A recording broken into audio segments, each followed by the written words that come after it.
Elle est pas belle, cette machine? Ah, moi, j'ai pas résisté au plaisir de l'emprunter pour vous faire un tour.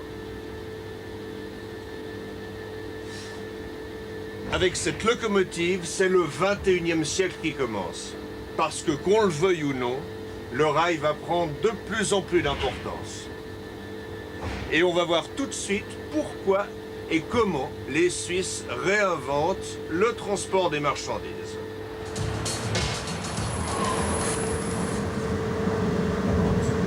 Le pari des Suisses repose sur une locomotive d'un concept entièrement nouveau.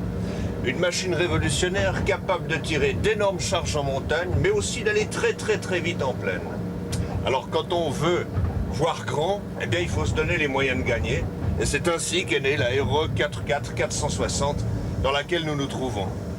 Et je peux vous dire que quand on est là-dedans, on a peine à croire qu'on est dans une locomotive, tant l'absence de vibration et le silence de roulement sont exceptionnels. Il faut dire que la conception de cette machine ressemble plutôt à celle d'une voiture de luxe. Double suspension entre les roues et les bogies, puis entre les bogies et la caisse. Les essieux sont autodirectionnels, autrement dit, les roues pivotent, comme sur une voiture, pour rester parfaitement parallèles aux voies. Ça limite l'usure, le bruit, et ça assure une fabuleuse tenue de rail. Dans un souci de facilité d'entretien, les éléments de la machine sont conçus comme autant de kits interchangeables. Et puis, il y a le cockpit, pour lequel, pour la première fois, on a eu recours aux matériaux composites. C'est plus solide et beaucoup plus léger que l'acier. 25% de résistance supplémentaire. Oh, d'ailleurs, on lui a tout fait à cette machine, même des tests de froid extrême, histoire d'être sûr qu'elle supporte nos climats alpins. Mais le problème du poids était particulièrement important, car la 460 utilise des moteurs triphasés révolutionnaires, des moteurs qui lui assurent énormément de puissance en continu, sans à-coups, et qui ne demandent pratiquement plus d'entretien.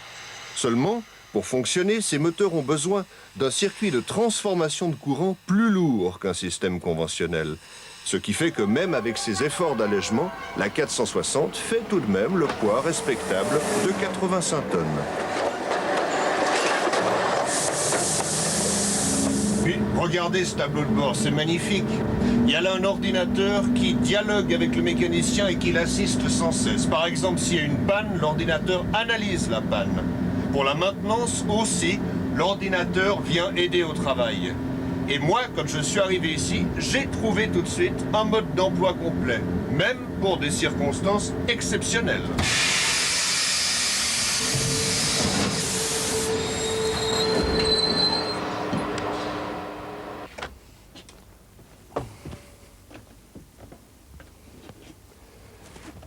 On va parler un petit peu de sécurité. Un train, ça peut s'arrêter pneumatiquement. Le frein pneumatique, c'est ce qui commande ces grosses mâchoires qu'on voit sur les roues des wagons. Et un train, ça freine aussi électriquement. Dans ce cas-là, c'est le moteur de la machine qui freine. Et dans ces circonstances, il ne consomme pas du courant, il en produit, il le renvoie sur la ligne. Un peu comme la dynamo de votre vélo. Quand vous la branchez, elle freine, elle produit du courant. C'est économique, c'est écologique. Et plus le moteur électrique est puissant, plus le frein est puissant. Et là, comme notre 460 fait plus de 8000 chevaux, ça donne un freinage bestial. Alors qu'est-ce qui se passe s'il y a une panne grave, ou si le train glisse parce qu'il est emporté?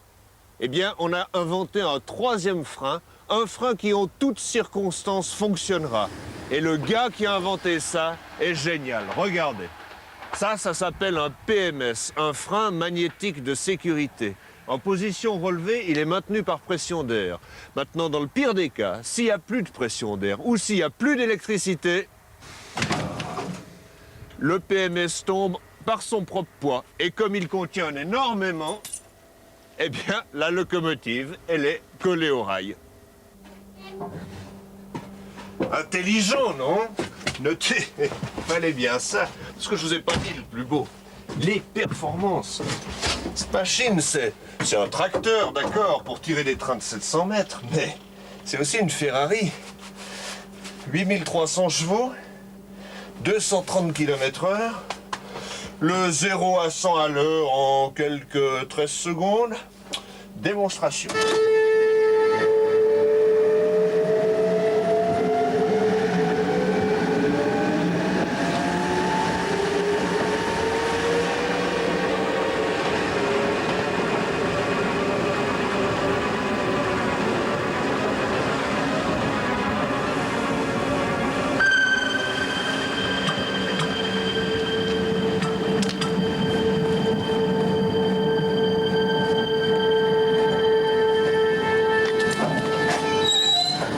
n'imaginez tout de même pas que moi, j'allais faire une chose pareille avec cet engin. Lui, il peut, parce qu'il est le grand patron de tout ce qui roule au CFF. Alors Theo Weiss, cette machine, elle est surpuissante, tellement puissante même qu'on s'est laissé dire qu'elle avait un peu les défauts de ses qualités, non? Eh oui, quand le rail est mouillé, cette locomotive patine. Ceci s'explique tout simplement par le fait que les roues sont très lisses. Nous avons voulu ça. C'est le seul moyen pour permettre que cette locomotive reste toujours silencieuse. Qu'est-ce que vous allez faire dans ce cas? Nous allons continuer les essais de mise en service. Ça prend du temps. Ce n'est pas en sortant de l'usine que nous pouvons arriver à des résultats définitifs. Oui, parce que malgré tout, vous avez tenu à ce pari de la très haute vitesse pour l'avenir. C'est indispensable. La locomotive ne doit pas seulement faire face aux exigences actuelles, elle doit faire face aux exigences de l'avenir. Et dans un avenir relativement proche, même en Suisse, nous allons circuler à des vitesses plus élevées, voire à des vitesses jusqu'à 200 km/h. Et quand on voit une machine aussi moderne, aussi informatisée, on se demande finalement pourquoi il y a toujours un mécanicien dedans. Pour la sécurité de la conduite, il y a deux facteurs qui sont essentiels. Le premier, c'est la vigilance humaine. Et puis, bien sûr, il y a des équipements techniques qui sont là pour rattraper une éventuelle défaillance humaine. Mais les deux facteurs, l'un humain, l'autre technique, sont des facteurs complémentaires. Il faut les deux. Donc dans 20 ans, dans 25 ans, il y aura toujours un mécanicien aux commandes de la 460.